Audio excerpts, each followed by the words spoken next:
Bonjour à tous, c'est un test des microphones de la salle W.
Good afternoon, everyone.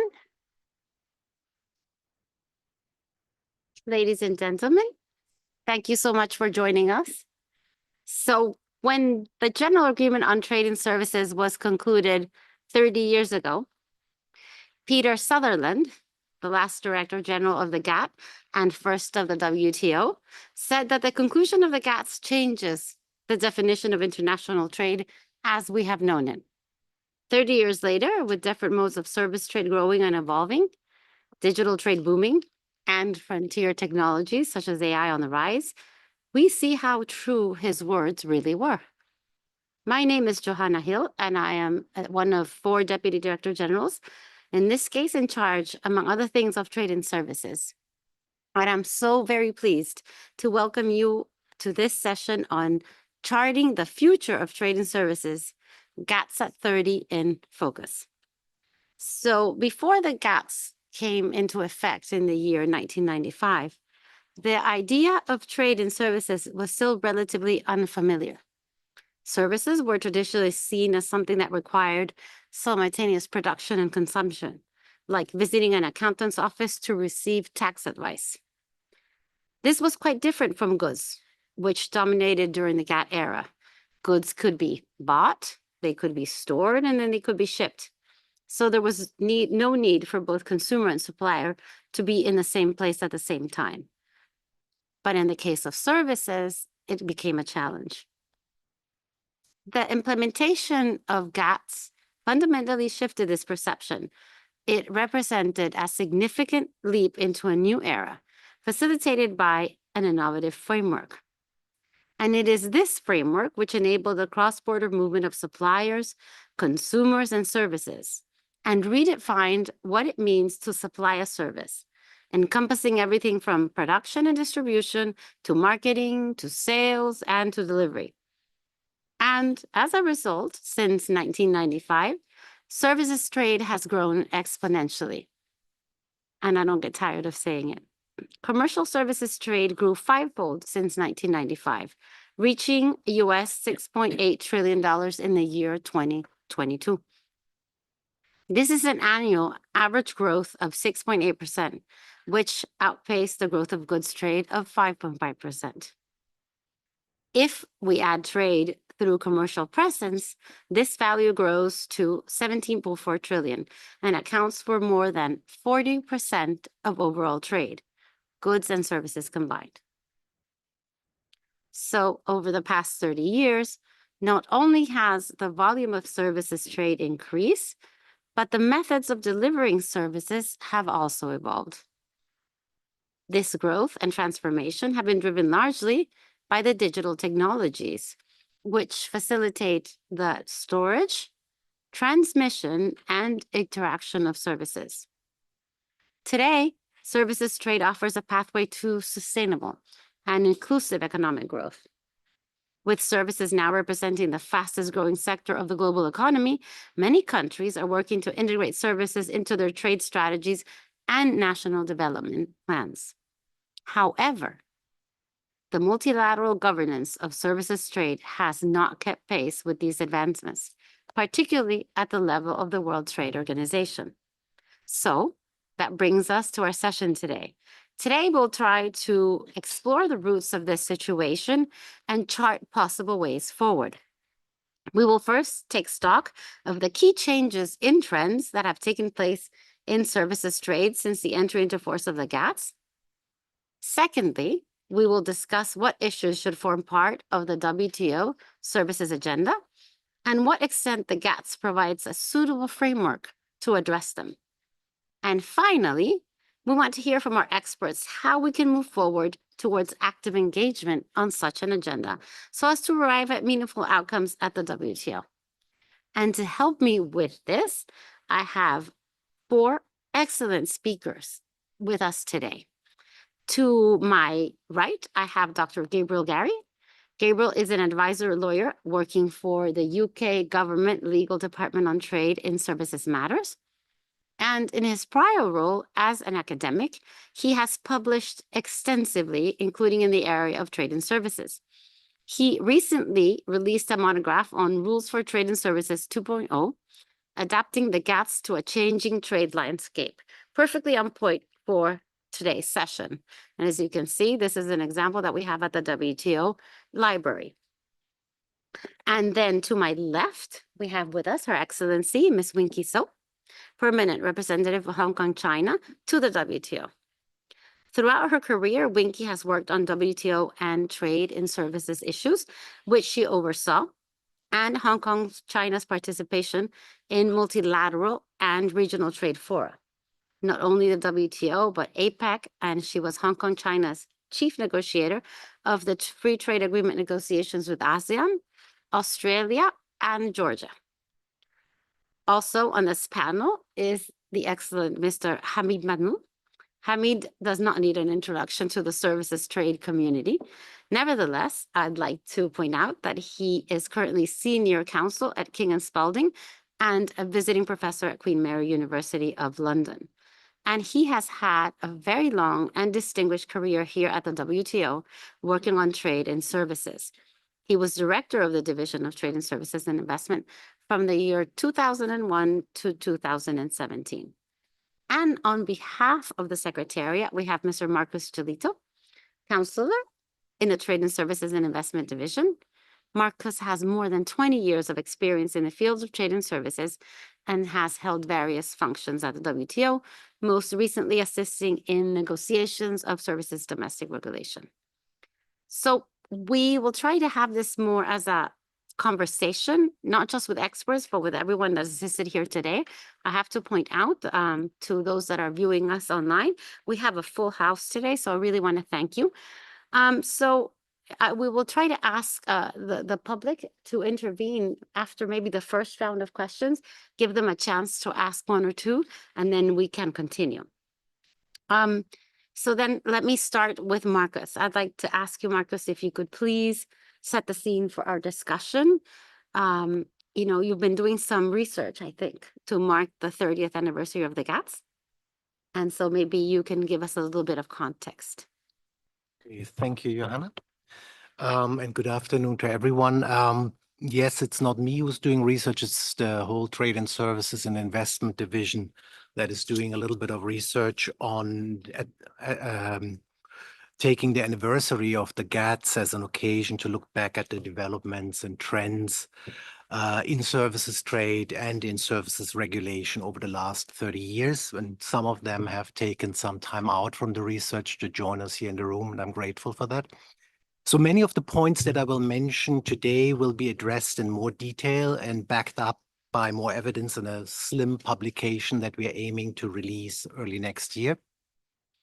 I prepared some slides so that nobody can say the Secretariat is not delivering anything at these types of meetings. So please bear with me.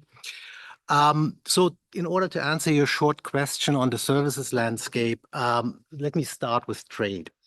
So, and here I repeat what you said, services trade, and I think everyone here in the House has heard it over the last few years, has grown tremendously since 1995. As Johanna said, the value of commercial services trade has increased fivefold over the last 30 years, reaching an impressive 6.8 trillion in 2022. What's particularly interesting here is that starting in 2009, commercial services trade began outpacing goods trade, and by 2019, it made up a full quarter of global trade. So despite the significant impact of COVID-19, the long-term growth trend in commercial services trade remains clear and upwards. So if you consider trade through commercial presence, services trade jumps from 6.8 trillion to 17.4 trillion US dollars and accounts for 42% of all trade, goods and services combined.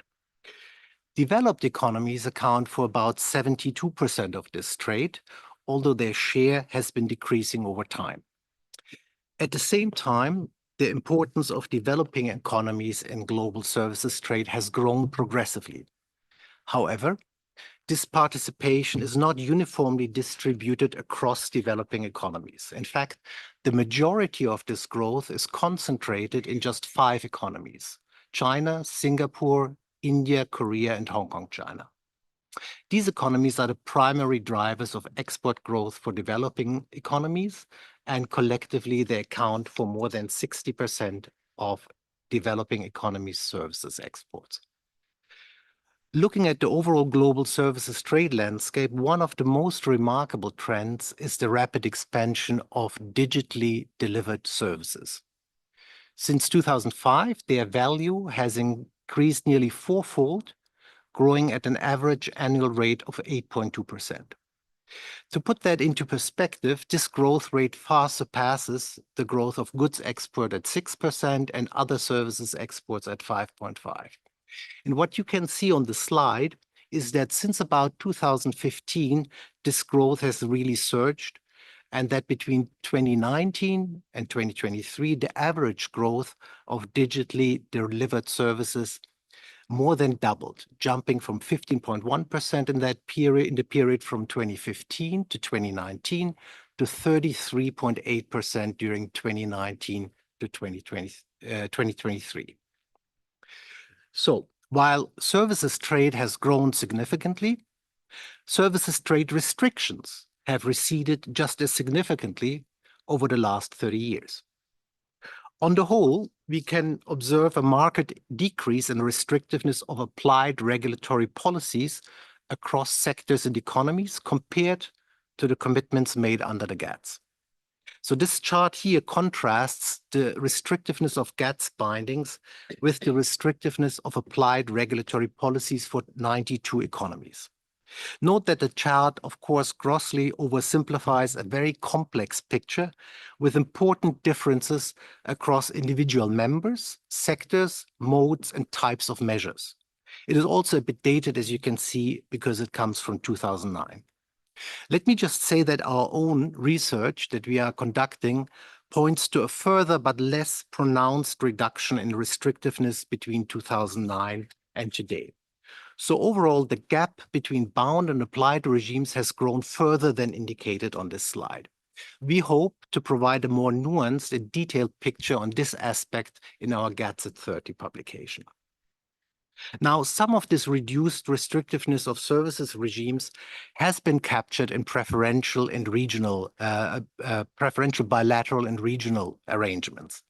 The number of such arrangements has been on the rise since the early 2000s, and most WTO members are participating in this trend. Overall, the parties in services PTAs have made significantly more commitments and more liberal commitments compared to those undertaken at the multilateral level. Unlike goods agreements, services PTAs often result in only marginal new liberalization in practice. However, as they capture a lot of autonomous liberalization, their commitments often reflect the greater level of openness that is applied in practice and on an MFN basis. Now, there is a perception that GATS commitments are low and do not reflect the existing levels of openness at the domestic level. For the most part, services commitments have largely been frozen since 1998. The notable exception to this is the services commitments made by the 38 members that have acceded to the WTO since 1995. The average number of commitments by acceded governments is around 100 out of a total of 160 sectors, compared to less than 30 for the original members. Now, what you can see on the next slide is how low the sector coverage under the GATS actually is. On average, only about 1/3 of all services sectors are inscribed in GATS schedules, and only 45 and 35% of subsectors for higher and upper middle income economies, respectively. So what does this mean? This means that for roughly 2/3 of services sectors, the application of the GATS is essentially limited to MFN, most favored nation treatment. For these 2/3 of sectors that are not covered by commitments, any quantitative market access limitation and any discrimination vis-à-vis locals may be freely applied, and virtually none of the many good governance obligations that The GATS contain supply, be it domestic regulation, payments and transfers, or access to public telecommunication networks and services, and many others. When we compare this level with the level of tariff bindings and merchandise trade, what we can see is that the coverage of services is lower across all income groups. But a point I want to stress here is that the gap is very large also for high and upper middle income economies, which are the ones that effectively are trading the most. The takeaway from this is, for me at least, that services are covered by key WTO disciplines to a much lower extent than goods. The lower coverage of bindings and services trade means that key GATS disciplines do not apply to a substantial number of services sectors by members, reducing certainty and predictability in the trading conditions at the international level. While we've seen outstanding growth in services trade and a notable reduction in services trade restrictiveness domestically, it's fair to say that the progress in the WTO on the negotiating front has been quite limited. Or to put it another way, the ratio of negotiating efforts to outcomes has been very high. One tangible negotiated outcome we can note is the adoption of the LDC services waiver in 2011. The waiver allows WTO members to extend preferential services market access to least developed countries. So far, 52 members have notified their preferences under this waiver. Another result are the commitments in services domestic regulation. A group of 72 WTO members representing about 92% of global services trade committed to adopting these disciplines to facilitate services trade and economic development by promoting more transparent, predictable, and efficient regulatory frameworks. Since February of this year, these disciplines have already come into force for 50 members who have inscribed them into their services schedule. With regard to what we call regular deliberative work of the Services Council and its subsidiary bodies, we are experiencing what experts are calling the white stripes effect. So some great material has been produced back in the day, but it feels that the work really has peaked at the time when Seven Nation Army was released. The most active period for regular work in services bodies was between 1996 and about 2006, when negotiations were either ongoing or in preparation. During that time, members carried out significant work on classification, scheduling, and sectoral analysis. However, since then, the activity level of these bodies has noticeably declined. So in summary, services trade has evolved significantly since the launch of the GATS. Over the past 30 years, we've seen real barriers to trade come down considerably. Some liberalization has been caught in preferential agreements, where governments also tackled a number of rulemaking issues. However, only a small portion of this progress has been incorporated at the WTO level. Currently, only about 1/3 of services sectors are covered by key GATS provisions, which is relatively low to goods trade. So I hope that these points resonate with our experts and can serve to stimulate our discussion. Thank you. Thank you so much, Marcus. So as we have seen, services trade uptake since the advent of the GATS has really been very, very enormous. And we have with us Her Excellency Winky So, who has significant experience working with the government of Hong Kong, China, an important services economy, as we have just heard. So let me first invite Winky to intervene. For an economy like Hong Kong, China, how would you assess the contribution of the GATS to its growth and development in the past 30 years? Good afternoon to everyone, and thank you, Joanna, for your questions. You asked for an economy like Hong Kong, China. What's our assessment of GATS' contribution to our growth and development? So let me start by giving my perspective as to what Hong Kong, China is in relation to trade. Of course, we take pride in being an international center of finance, of trade, of transportation and businesses. And I can go on and on about all the strengths that Hong Kong has in terms of the governance and infrastructure building to take us to that level. But if we look at the natural endowment of Hong Kong, the story will be very different. We are a very small city. The size is only 1,100 square kilometers. So if you look us up on the world map, the dot marked as Hong Kong, China is already an exaggerated representation of our actual size. Yes, we have a deep water port. We also have a strategic location at the heart of Asia with half the world population within 5 hours of our flying time. But taking all these together, these are all that we can boast of as our natural endowment. That's why we're far from being self-sufficient. That means we're always aware that we're very vulnerable. And the answer we produce, or the approach that we take for our survival, is to stay open as possible as a market.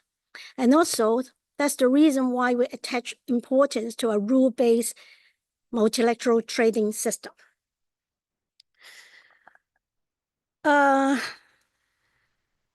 description given by Marcus, very factual, but at the same time is quite frustrating because that's a true reflection of the situation for the last 30 years, that even though much of the progress have been made in the apply regime, that is the actual reality. And also in some of the free trade agreement with the outside WTO, the problem is there is no progress in the WTO for the progressive liberalization that's envisaged in GATS. But if we ask Hong Kong, what does it mean for us, or how does GATS contribute to our development and growth? In fact, it's very difficult to say attribute specific growth or development to a single agreement. Usually is a interaction of a number of, say, factors. Today, Hong Kong is the 10th largest world traders. We account for about 2.5 of the world trade. And services take up about over 90% of our GDP and more than 88% of our employment. We get to that because we take it very serious about our commitment in the GATS. And also, we are very concerned about our competitiveness. So in this respect, how does GATS help us? And I think unless you are a superpower who can throw your weight around with or without the WTO, unless you are in that category. Otherwise, I think the experience or the feeling of Hong Kong will have general, say, relevance to many of us. Services have been an engine of development for many countries, developed or developing. It is easy for us to pinpoint how we have made use of the GATS to pursue sustained development. First, when the GATS was concluded in 1994, that's the very first time that we have this framework of rules complemented with the individual schedule of commitments of each and every signatories. That's the very first time that we have this framework to measure or to map out how open or how restrictive you are in different sector of services. Before that, there's no way to compare. It seems very, as Joanna talked about, it seems to be very intangible. You can't see it. But only with the GATS, we have this framework to compare.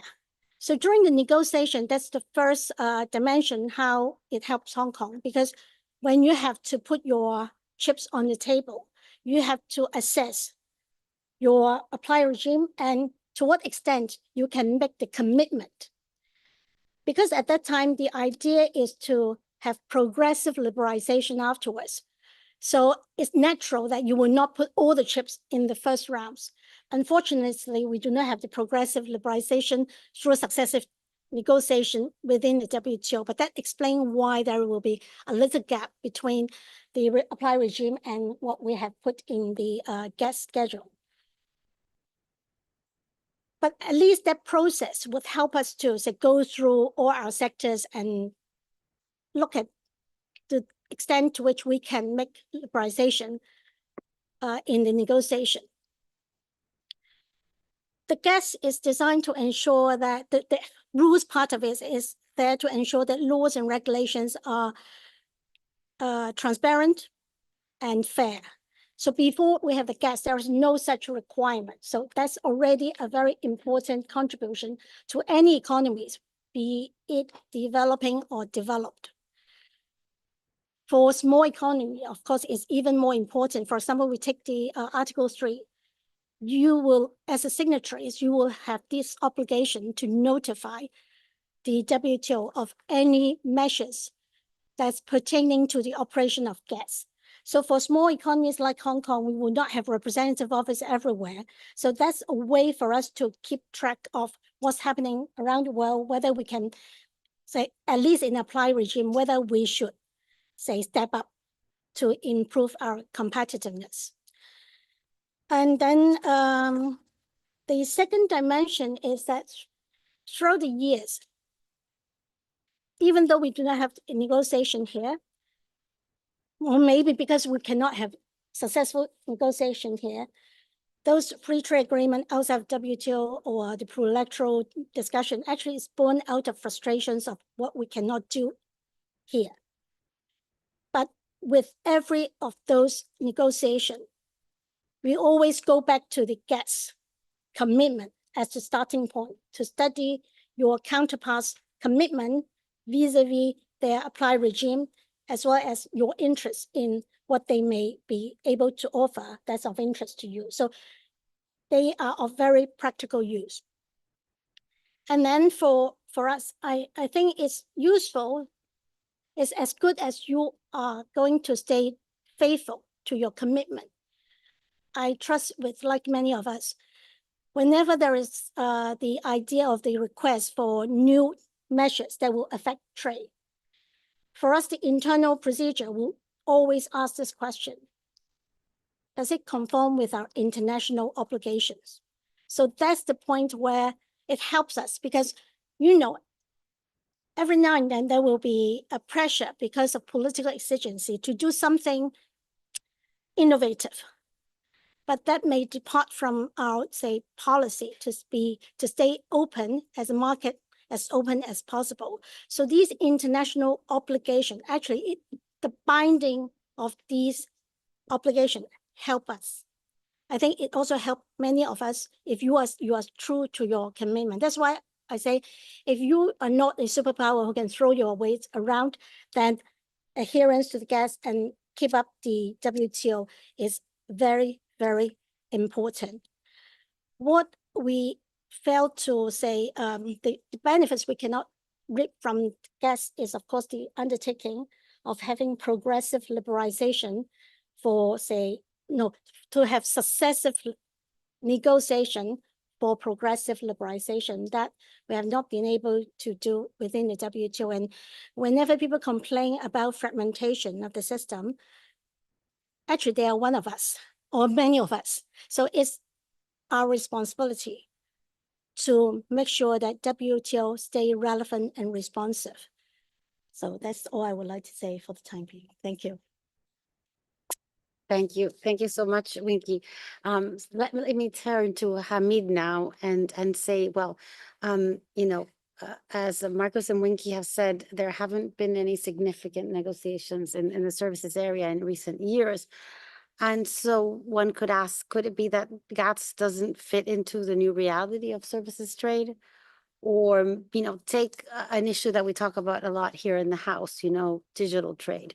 Digitally delivered services account about for 20% of all services trade, including commercial presence. So to what extent the GATS is adequate for addressing new or emerging issues such as digital trade? Thank you so much, Johanna, for first of all, for the invitation to participate in this session. You can imagine how dear to my heart this subject is. And I don't have a PowerPoint presentation since I don't work in the Secretariat anymore, so I don't have to. But there's another sentimental thing that hits me sitting in this room now. This is exactly the room in which the final text of the GATS was adopted 30 years ago. So it is quite a moving moment. But be that as it may, fast forward, what happened in the past 30 years is a very interesting question. And when I look at the GATS and I sort of recall the backdrop of the conversations and the negotiations that took place, the challenge facing the development of the GATS was to have a trade agreement that deals with intangible products, as opposed to the GATT that dealt with goods, a product produced in one economy crossing the border in another economy, and payment in the opposite direction. Well, this intangibility actually has huge implications. We talk about it like this, but one of the important things is that intangibility means that the production and consumption are so closely tied together. Not only that, but trade cannot be defined simply by how you move the product from one place to the other. And this is actually what Peter Sutherland was saying at the time. That's why the agreement, although it's a trade agreement, had to deal with cross-border factor mobility, capital and people. That's a huge complication. Now, of course, you look at it today and you say, well, actually, when it comes to investment, services are 2/3 of global FDI flows. That's quite significant. So what we call trade is actually at the same time also a huge part of global FDI. Now that has important implications for import-export policies and all that, which means that the most important thing is to move away from the trade in goods paradigm when we think about services trade. But there are so many things to unpack here. I'm not going to go down that technical road of explaining the differences, but that led to an architecture of an agreement that makes the GATS really in two parts. We have the articles of the agreement and the annexes, and then we have schedules. That feeds into your question, Joanna, about whether the GATS is fit for purpose. I ask myself that question all the time. It's been 30 years and we haven't had much results. So where is the problem? And we need to have a good diagnostic view of where the problem is. Is it with the instrument, or is it with the way it has been or has not been used? Because that's a very important part to reach an objective conclusion. Now, it is two parts, but the architecture of the agreement also is based on the kind of variable geometry which was meant to address the concerns of developing countries. Because one of the big challenges at the time was that to realize that developing countries were no longer homogeneous. They were very, very diverse in terms of levels of development. And therefore, the old concept of special and differential treatment that was developed in the early 60s is no longer workable. So we have to replace it. And it was replaced by the concept of flexibility for individual developing countries, which meant what? That the architecture of the agreement has this unusual feature of the schedules, the individual schedules of commitments, determining the level of adherence to different obligations in the articles of the agreement itself. Okay. But then the design of that agreement was also based on what we call successive rounds of negotiations.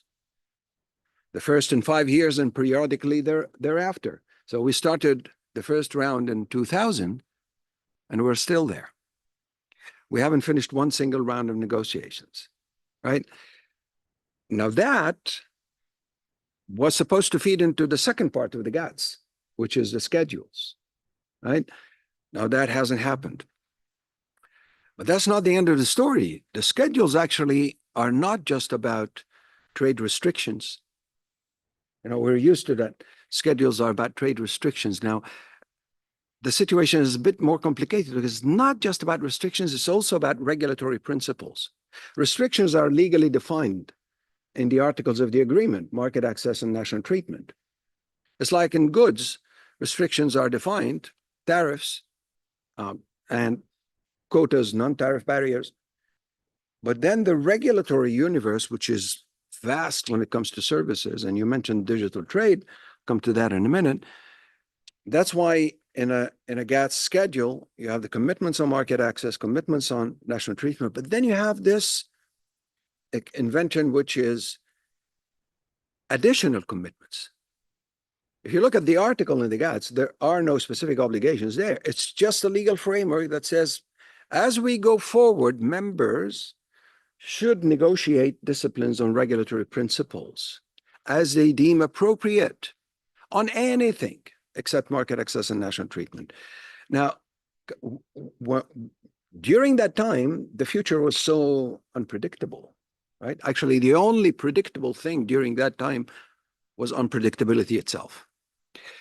Because of the realization that technology is going to play a huge role, because at the time, and you will see the evidence for that in the agreement itself, what we call today digital trade was called then e-commerce or trade through electronic means. And you will find in different parts of the agreement, not the least of which is the telecommunications annex, which way back at that time stipulated that you do have an obligation to allow cross-border data flows for the purpose of supplying services listed in your schedule at the time. Now, of course, the scope of application of the obligation is quite limited to the services listed in your schedule, but the tool is there. Not only that, but the whole concept of cross-border supply. How would you supply intangibles cross-border? It can only be electronically.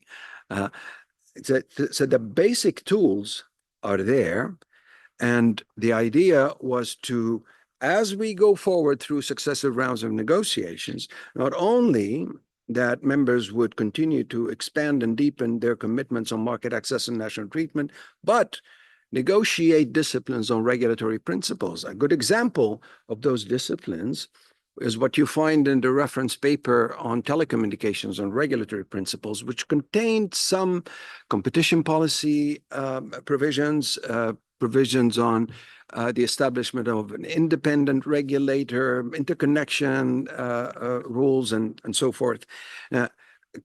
All those tools were the beginning of a journey 30 years ago. Okay, we come today and not much progress has happened. We need to ask the question, why? Is the problem with the vehicle or the driver? Because we need to know, we need to have a good diagnostic view before we start venturing into solutions, right? And when you look at the contributions even that came from jurisprudence that followed, you will find that there were clarifications of some of the important principles that govern services trade. For example, not only that we deal with services as products, and this is actually a very important point that we lose sight of, we deal with services as products, not as activities, not as industries, but as products, not just in the GATS, but in other agreements as well. That's why under the GATS, normally we're guided by the CPC, which is the Central Product Classification System. But not only that, but jurisprudence have actually given us the reassurance of a principle like technological neutrality. Now, what does that mean? We talked about this way back under the e-commerce work program in 98. But technological neutrality means that you treat the service as a product regardless of the technological means through which it's been supplied. So in-person banking services should be treated the same as online banking service or a mobile banking service. Over time, there were some important contributions like that came from the legal side of the system that actually laid down basis for future progress. Now, all that is a picture where we need to look at how come we haven't really achieved much progress at the time when autonomous liberalization of services has been progressing on the ground. So I put the question to you. I think we need to have a good diagnostic view. Where is the problem? Is it with the tool, or or is it with the way it has been or has not been used? And remember, the tool was developed in a way with a built-in negotiating function that was meant to develop it as we go forward through the negotiation of commitments. Again, that's a question for you, and I would love to hear what others have to say. Well, thank you. Thank you, Hamid. So, we hear the call that is it the tool or is it the way it's been applied? But saying that the framework for, and contains sufficient flexibility to address digital trade issues, the GATS being that framework, we would like to ask Gabrielle, in dealing with, the regulatory challenges or others that the digital economy might provide, what additions or changes would you suggest to the GATS? Or none? Yeah, thank you. Thank you very much. The first thing I have to say is that whatever I'm going to say, I'm saying it in my personal capacity and should not be attributed to the government of the United Kingdom. I come from this based on research I did previously as an academic. So in terms of what could be done within the GATS to address the regulatory challenges stemming from the changes in trade patterns created by digital technologies. When we think about the way we trade and what we trade 30 years ago and what we trade now and how we trade, the changes are mind-blowing. And when we look at the future of trade, it's even scarier what is going to happen. So when we think about what would be the regulatory response to secure a multilateral governance for a very uncertain trade patterns. So I don't have the silver bullet answer to this, but I have a couple of personal observations of where it would be more productive and less productive for WTO members to focus their energy in addressing this degree of uncertainty. And to do this, I would like to revisit a couple of GATS-related questions prompted by digital technologies. The first one is, are digital products goods subject to GATT rules or services subject to GATS rules? Now, some may argue that when a physical product is digitized, it remains a good subject to GATT rules. A book, whether it's in physical version or an ebook, it is still a good and will be subject to the GATT and the GATT's trade concessions. Others may argue that the intangibility and electronic distribution of attributes of a service and thus the electronic transmission of a book content should be subject to GATS rules. And there are technical dimensions of this, but there is also a very practical implication of this conundrum, which is tied to the very different level of trade liberalization provided by the GATT and the GATS, as noted by Marcos at the start of this presentation. So if members manage to extend the scope and depth of their specific GATS commitments, then the differences between GATS and GATS liberalizing effects would be significantly reduced, emptying to some extent the debate on the classification of digital products as goods or services of its practical relevance. So what I'm saying in terms of focusing the energy instead of focusing on trying to think about a new agreement where we would fuse trade disciplines on goods and disciplines on services for whatever the future is holding for us, it might be better to focus on expanding the scope and depth of GATS commitments to reduce the level of uncertainty that this creates.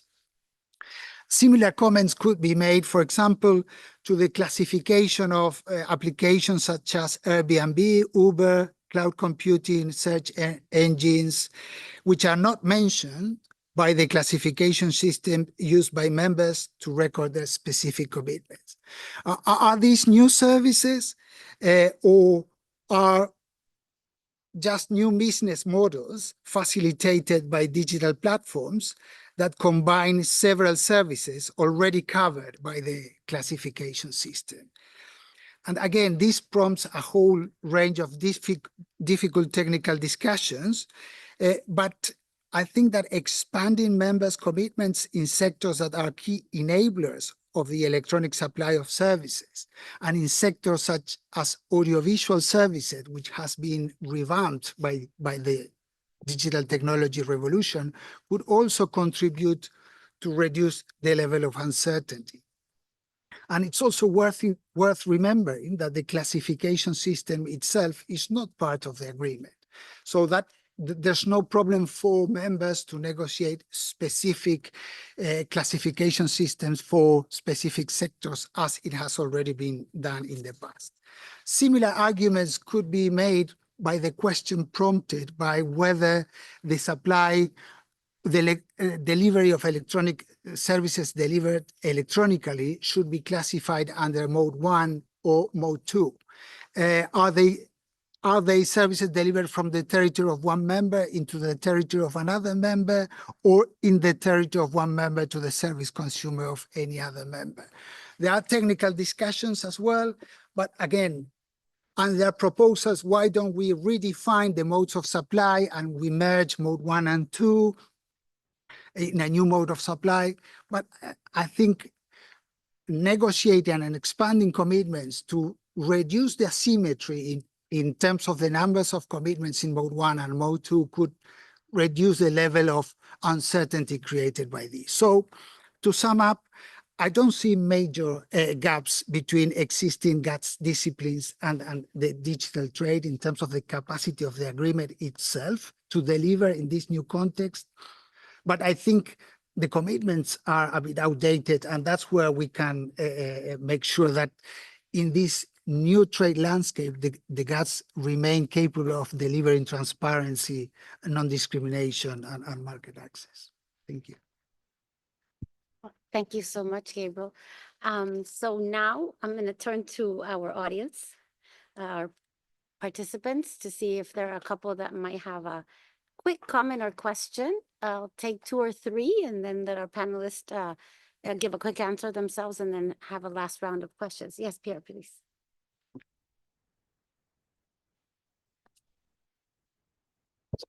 Well, thank you for these interventions.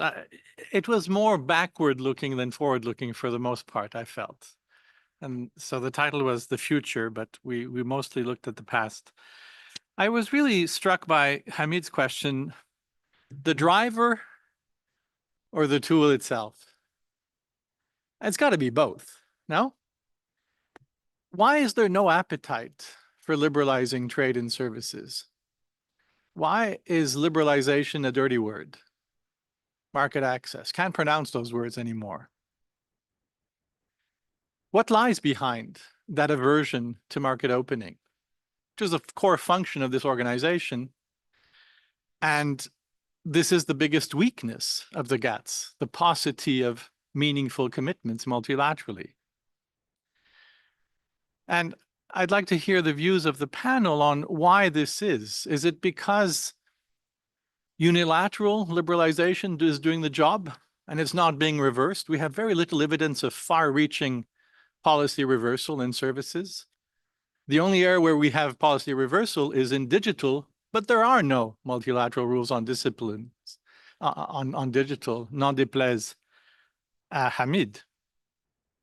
Is it because once we've made commitments, whether they are unilateral or preferential, we apply them de facto on an MFN basis because it's too complicated to maintain, differentiated regulatory regimes depending on the member.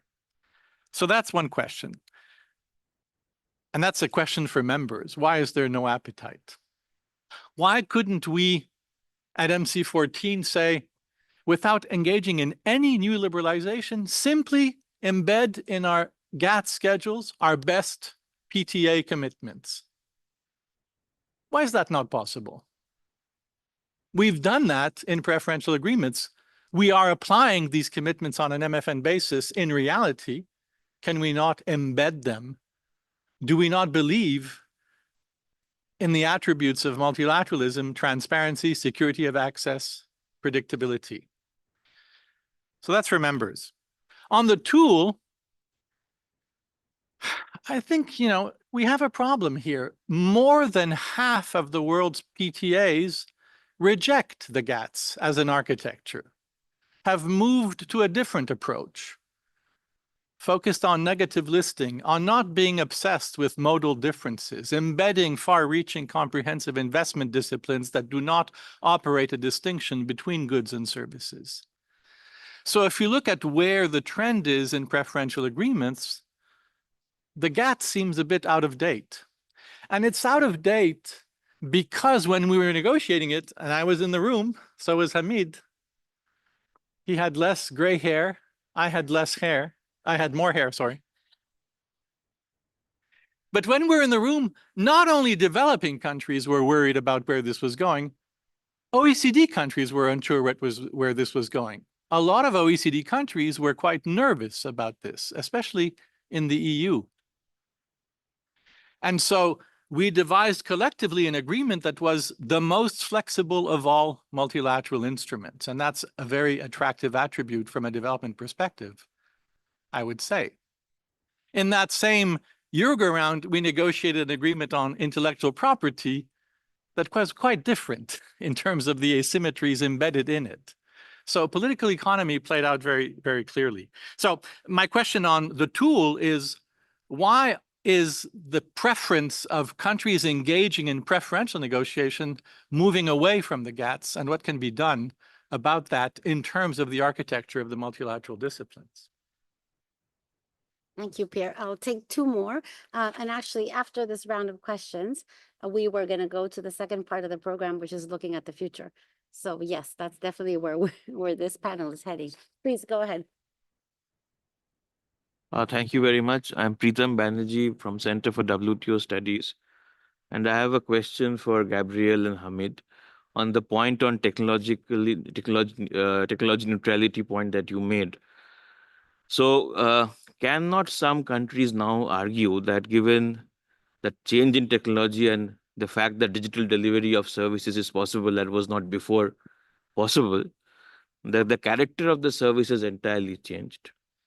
And there are new concerns in terms of regulation, etc. And that this is an entirely new service, therefore.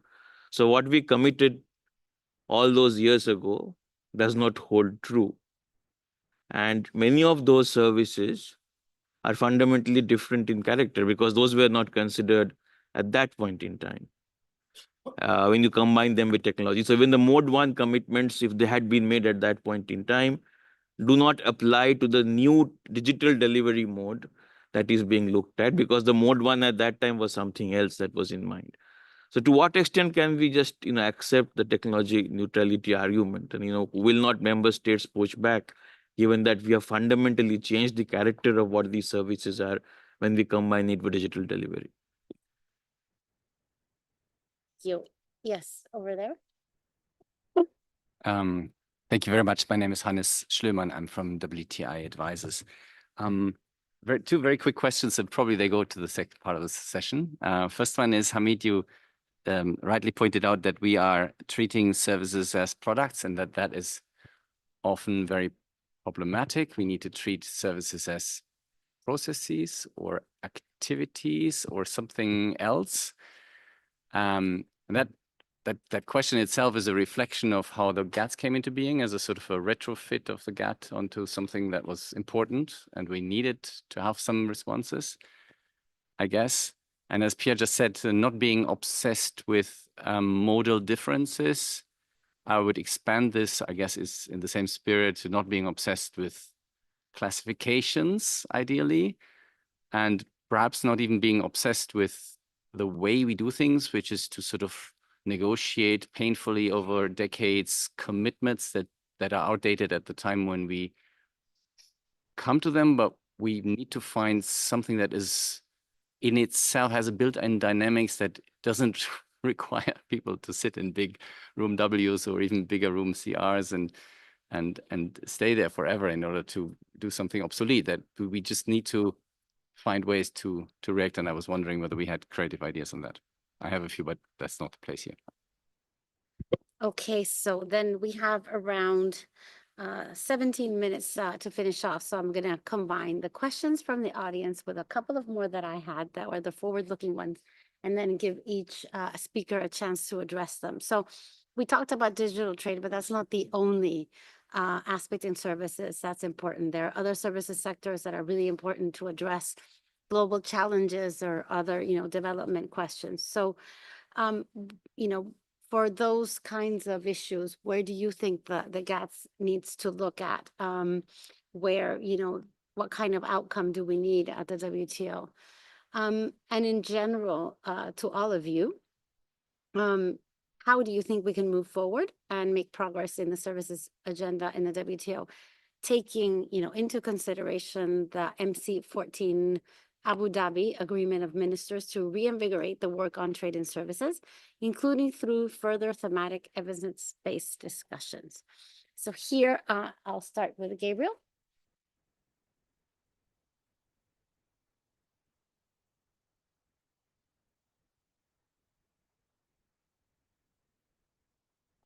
One of the questions, and then I expand on ideas for the future. Is that the way? Okay.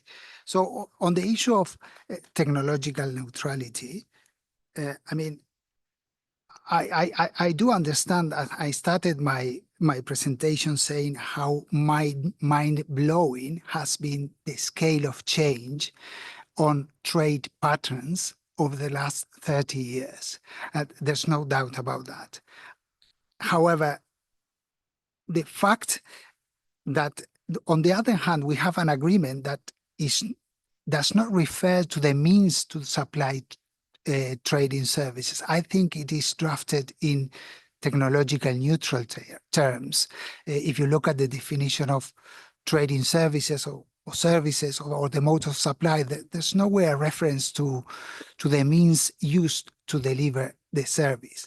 It does, of course, create concerns. If you made a commitment, a market access commitment on the supply of medical services on mode 1 in early 1990s, you would not it would have been hard to think that a radiotherapist can read a X-ray in another country and all the regulatory concerns that these things might create. And I do understand the concern, but trying to interpret the commitments at the time they were made, it creates more uncertainties than anything else. And commitments should be part of a common intention of identify the subjective intention of the parties.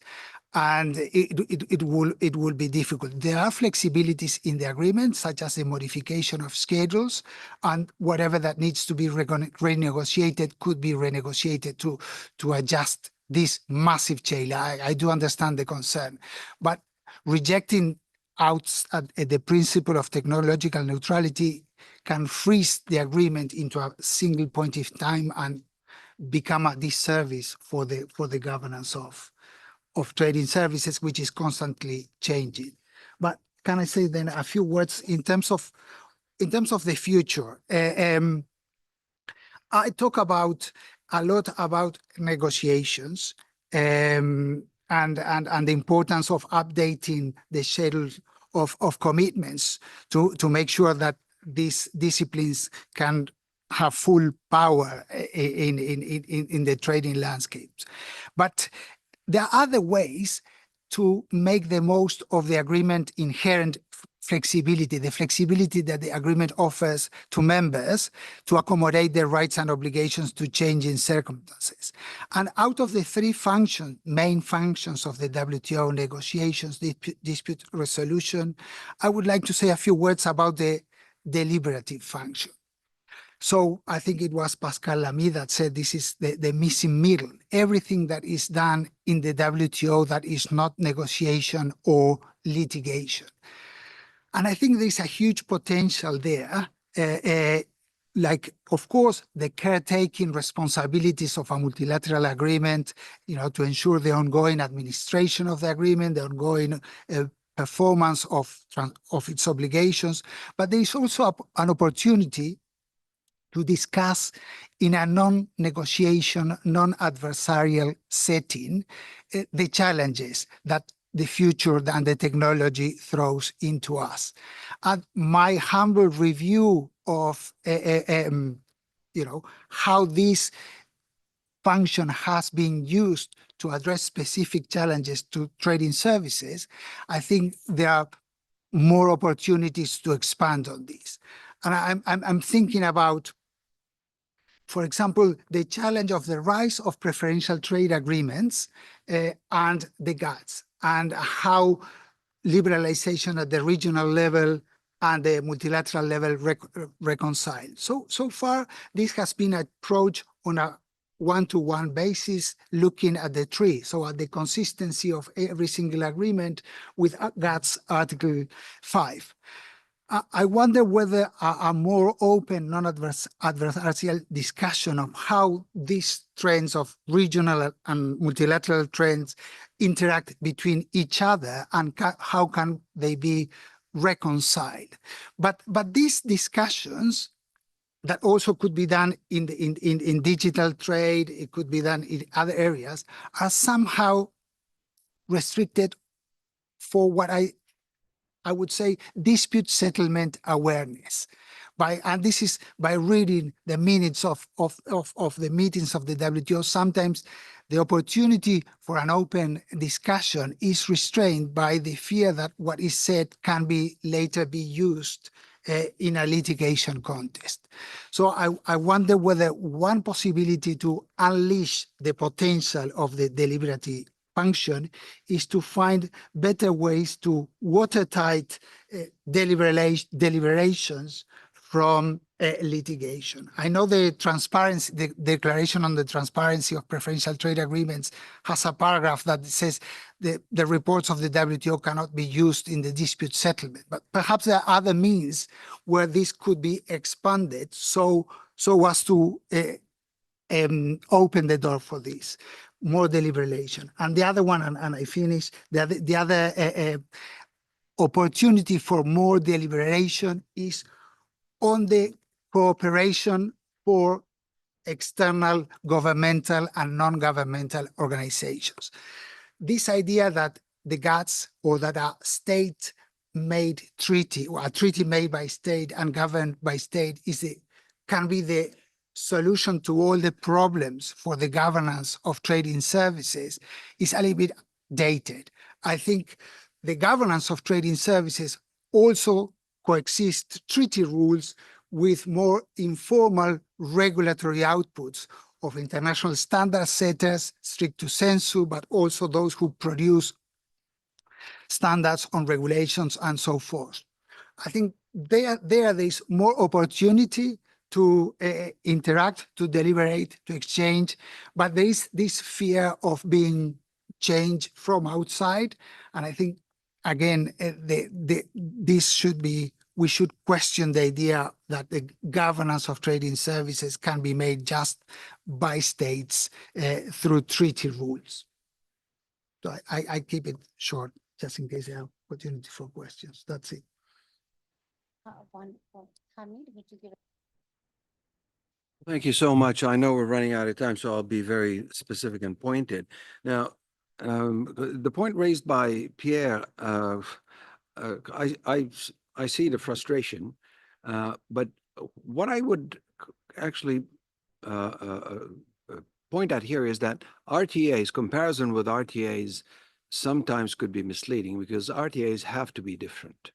because they have a different purpose and therefore so often they have a different architecture. And in many instances, they are not just trade agreements, they're economic integration agreements. And therefore they have to slice up the cake differently. Not only that, but sometimes they also go beyond even economic considerations. But having said that, they still use the same legal building blocks that they have agreed to in the GATS. They might design it differently. So they have a chapter on investment, which includes mode 3, or they put mode 4 under cross-border trade. These are sort of rearrangements of the same, things, but differently. And the difference with RTAs is an inevitability. Now, what I'm asking about is I can see in the vehicle a problem because it's two parts. It's the articles and annexes, and it's the schedules, and the schedules have been neglected. They have not been updated for the past 30 years. So looking into the future, okay, please. There is a route there, and it's not that difficult. Honestly, it is not that difficult. You have a treaty mandate, which is a revolving mandate. Not only that, but liberalization on the ground has advanced a lot. Even if you have a modest negotiating initiative that says, to the extent possible, we will capture existing openness in our schedules. Let's have a package, which will cover also all so-called digital trade products, which are now actually, if you look at the CPC, they're classified as services, digital products such as e-books, software, and all that. You can consult the CPC, the revised CPC, and you can have really an upgrade, a huge upgrade. That would be tremendously valuable, because not only will provide predictability and stability in all those sectors, but given the architecture of the agreement, that would also expand the scope of application of all the disciplines that apply only where you have a service listed in your schedule. So that's an angle there about the vehicle versus the driver, which I think we ought to think about. The point about technological neutrality, let's not forget this is a contract. This is a legal instrument. That's the nature of this system. And technological neutrality applies to the extent of your commitment. So whatever you have committed in your schedule, and this is why it's terribly important to have clear definitions of the sectoral scope of what you're committing, and that becomes your contract. If anything changes, you're committed only to what you have in your schedule. So the concept of technological neutrality applies only to what you have signed on to in your commitments. But what Hannah referred to as well is, why do we deal with services as products? Well, it's a good question, because in the trading system, the logic and the system always that for trade to take place, it's a transaction. There's got to be a buyer, a seller, and a product. Now that's the classic paradigm. If we want to change that paradigm, change it by all means. But the reality of the treaty system that we have and that we've had for the past more than about 75 years is based on the treatment of products. Now, in the GATS, we went beyond the treatment of products to treat the supplier. Because if you look at all the obligations, there's the treatment of services and service suppliers of other members. But if we're thinking creatively about changing some of the sort of fundamentals of the system, that's more than welcome. The question here, I think, is we need to be, this is what I was trying to say earlier, we need to be quite careful with our diagnostic analysis, and therefore also be as clear as possible about what exactly are we suggesting that should be changed. And that can always be part of a negotiation. There are the necessary tools in the system to introduce amendments, to propose, and to move the system forward, commensurate with the new realities. Now, when I close, I just want to reemphasize what Gabrielle said. I had this in my notes for the first intervention, but I ran out of time. The importance of the deliberative function.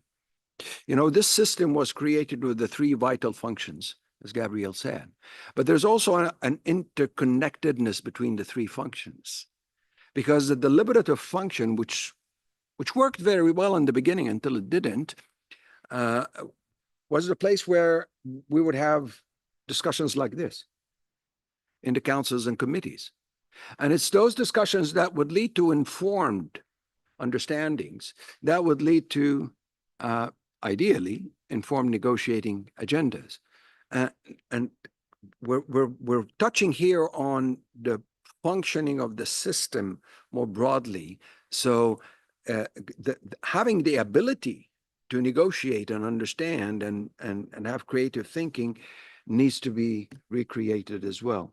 But for the tools that we have now, to answer your question, Johanna, I think we have enough tools to achieve a lot of progress with what we have and then build on it forward. Thank you.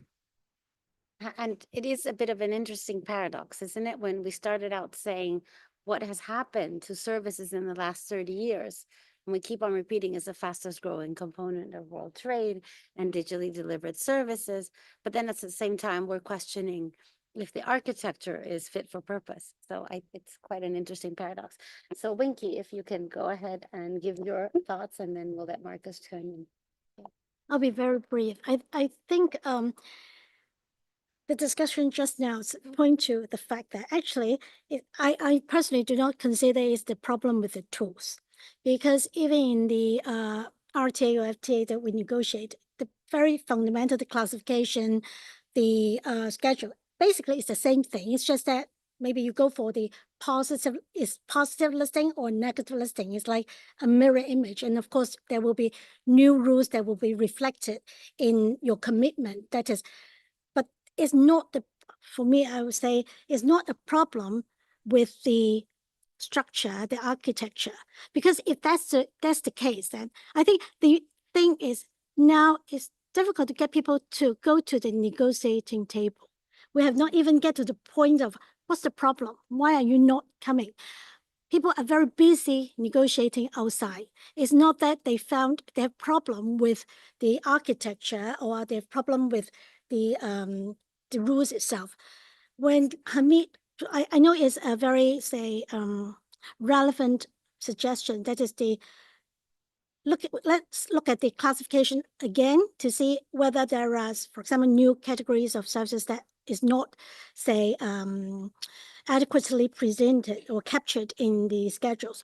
But is not my worries, but I can envisage that many of those signatories would then ask, then the interpretation would change my commitment, because when I make the commitment, then it's based on some assumption. And now, because of the change in technology or because of the market situation, then we have another collective discussion as to what does it mean. Then it will potentially, say, open up all sort of interpretation of your commitment. So I think people will be very nervous about it. But well, as an intellectual discussion, that's very, very useful. So the fundamental problem is why people don't want to or prefer to negotiate outside. I think it's more political than a problem with the tools.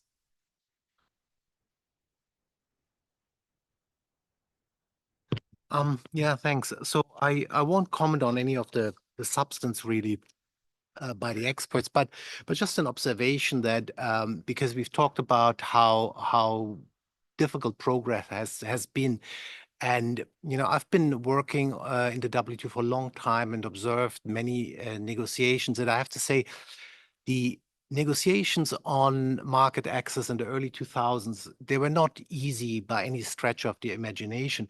But one thing that was very visible is that delegations engaged with each other in good faith, I think. And people were listening to each other. They were trying to understand what the other side, what drives the other side, what they need. And I don't see that much anymore. Somehow I have the feeling sometimes, yeah, there is not the same openness to engage. There is a sense that bridges have been burned. And obviously, once you're in that situation, you're not going to make progress. So this is kind of a very personal observation. This is something that needs to change, I think, if we want to get to discuss substance in good faith, as Gabrielle suggests. Thank you. Thank you so much to our experts and to the Secretariat. I think we're touching upon very important issues. And during this week, we have talked about how services and digital can, and our tools of inclusion. And just a matter of, it's the last day, we're coming into the end of the day soon. And we have an audience of participants. So that shows us the importance of this issue of, celebrating and looking back at the 30 years of GATS and really thinking about what we need to do going forward. So I really appreciate all the input, the participation from our audience, and I hope we can keep on engaging. Thank you.